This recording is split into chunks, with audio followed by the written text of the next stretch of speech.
Tucked within the marble halls of the Vatican, behind sealed doors and coded manuscripts, some believe lies a vast library of prophecies, warnings about the fate of the world, from the apocalyptic visions of Nostradamus to the long-lost Sibylline Books, to the Church's own controversial Third Secret of Fatima. Whispers suggest that the Vatican has spent centuries editing, suppressing, or even fabricating prophecy to maintain control over history and humanity's future.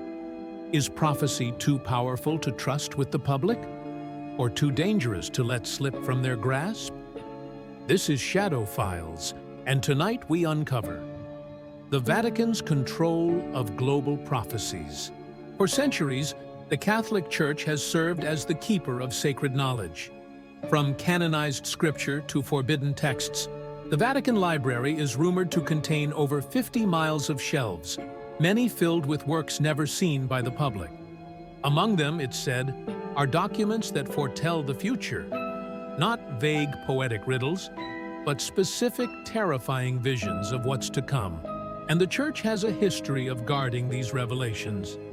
Take the case of the Third Secret of Fatima, a prophecy allegedly revealed by the Virgin Mary to 3 Portuguese children in 1917. For decades, the Vatican refused to release the full contents, leading to wild speculation. Would it foretell the end of the world, the fall of the Church? When the secret was finally released in 2000, many were unconvinced. And that's just the beginning. Long before Christianity, there were the Sibyls, ancient prophetesses said to receive visions directly from the gods. Their predictions were compiled into what became known as the Sibylline Books, consulted by Roman leaders for over 800 years. These texts were guarded in the Temple of Jupiter, burned, rewritten, and eventually lost to time. But here's the twist. Some claim that early church leaders recovered copies and suppressed them. Why? Because the Sibylline texts weren't vague metaphors. They reportedly described wars, plagues, and even a messianic figure, centuries before Christ's birth. If they were accurate, they posed a theological threat and potentially too much power for any one group to hold. There are even rumors that pages of the Sibylline Books exist today. Hidden in the Vatican archives, far from curious eyes, Michel de Nostradamus, better known as Nostradamus, penned hundreds of quatrains, predicting everything from wars to political upheaval. Many of his predictions were cryptic, but eerily accurate, if interpreted a certain way. The Church, particularly during the Inquisition, monitored and censored his works, fearing they could destabilize society or be used to challenge religious authority. But what if they did more than censor? Some conspiracy theorists argue that the Vatican has altered translations, misattributed timelines, or even buried certain quatrains entirely, because they foretold events the Church didn't want known: a global war, the fall of organized religion, a future where power shifts from theology to technology, and perhaps most disturbing, quatrains that name specific popes and their downfall. In the 16th century, a text surfaced claiming to be written by Saint Malachy, a 12th century Irish archbishop. It's called the Prophecy of the Popes. The list contains short Latin phrases describing 112 popes, ending with one final pontiff said to oversee the destruction of Rome and the Last Judgment. Many believe we are now at the end of that list, with Pope Francis. The Vatican has never confirmed the prophecy's authenticity, yet has never fully denounced it either. Why keep it in theological limbo? Could it be because it's strikingly accurate, at least up to a point? Or because it was planted, perhaps even forged, by church insiders with long-term political motives? Either way, the ambiguity keeps the faithful uneasy, and the curious coming back for more. What exactly does the Vatican keep hidden in its private archives?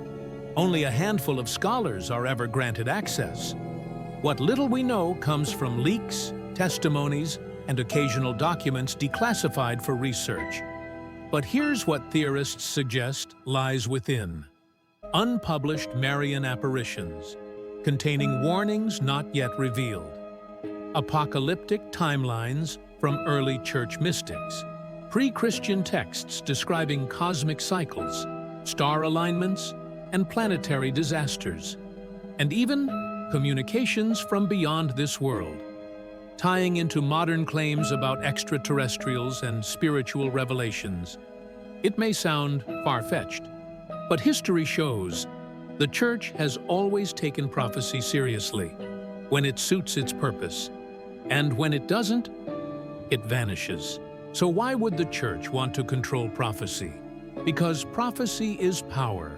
It can rally believers, justify wars, shape political movements, inspire mass conversions or rebellions. A well-timed prophecy, especially one believed to come from God, can rewrite the world's future, or at least how people respond to it. By controlling prophetic narratives, the Church doesn't just interpret the future. It may be attempting to write it.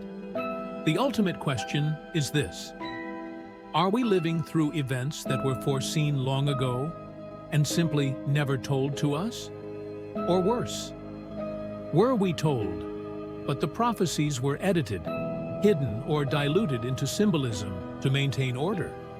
The world today feels increasingly apocalyptic. Climate crises, wars, pandemics, digital surveillance, societal division. Did someone see this coming? And if they did, why didn't they warn us? Or did they, and the warning was buried? Perhaps it's already too late, or perhaps the final prophecy has yet to unfold. Prophets once spoke in parables, visions, and dreams, coded messages echoing across centuries. The Church became their keeper, interpreter, and perhaps their editor.